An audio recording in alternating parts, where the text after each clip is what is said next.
तो hello guys, कैसे हैं आप? उम्मीद है अच्छे ही होंगे। तो आज की डेट में टेक्नोलॉजी कितनी फास्ट हो गई है, इसका अंदाज़ा आप इस बात से लगा सकते हैं कि आप अपने स्मार्टफोन से ही कॉल से लेकर गेम खेलना, वीडियो रेंडरिंग, फ़ोटो लेना और वीडियो करना और कई सारे काम एक स्मार्टफोन से, जो कि आपके हाथ में ही समा जाता है, उससे कर सकते हैं। स्मार्टफ़ोन की सारी टेक्नोलॉजी से आज की डेट में जो सबसे तेज़ ग्रो कर रही है, उनमें आता है कैमरे की टेक्नोलॉजी। तो थंबनेल देखकर आप समझ ही चुके होंगे कि मैं आपको आज समझाने वाला हूं कि एक कैमरे का सेंसर कैसे काम करता है। तो इसके लिए मैं अपने हाथों से डायग्राम ड्रॉ करके आपको समझाने वाला हूं। तो चलिए शुरू करते हैं। दोस्तों, इमेज की सेंसर के या कैमरे के सेंसर के बारे में बात करने से पहले आप अपने आँखों के बारे में अच्छे से समझ लीजिए। देखिए, हम स्कूल से पढ़ते आ रहे हैं कि जब किसी लाइट सोर्स से लाइट आकर ऑब्जेक्ट से टकराकर हमारे आँखों पर पड़ती है, तो हम उसी ऑब्जेक्ट की लाइट की परछाई को देखते हैं, जो कि इमेज क्रिएट करता है हमारा ब्रेन। अब बात करते हैं कि हमारा आँख, यानी इंसानों की आँख या फिर किसी भी जानवर की आँख उस ऑब्जेक्ट की साइज शेप को कैसे डिफाइन करता है।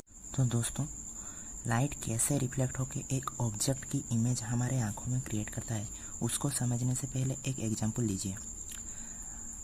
मान लीजिए आपके पास रेत है और आपके सामने एक पत्थर पड़ा हुआ है और आप उस रेत को उस पत्थर की ओर फेंकते हैं, तो क्या होगा?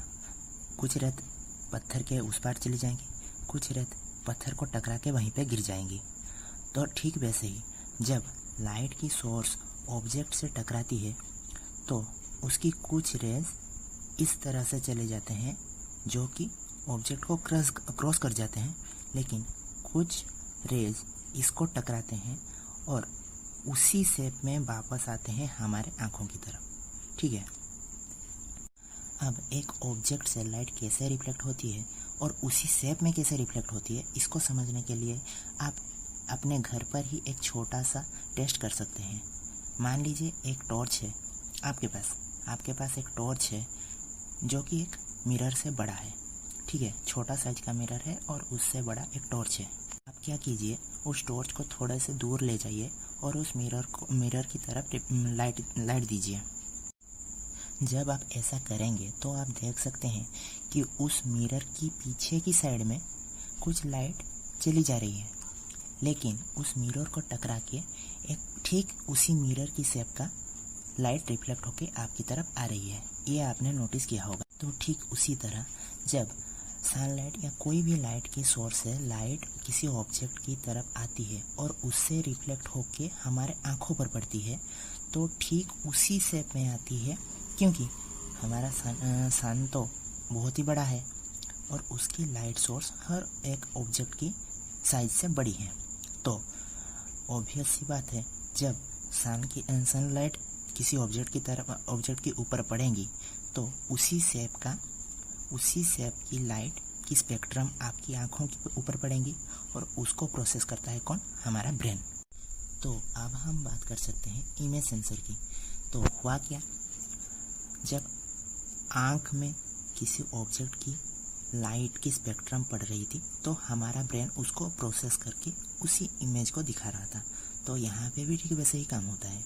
देखिए, लाइट का सोर्स यहाँ है, ऑब्जेक्ट यहाँ है, तो यहाँ से जब लाइट आएंगी तो इस ऑब्जेक्ट को टकरा कर कुछ लाइट रिफ्लेक्ट होंगी और कुछ इसको पास करके चली जाएंगी।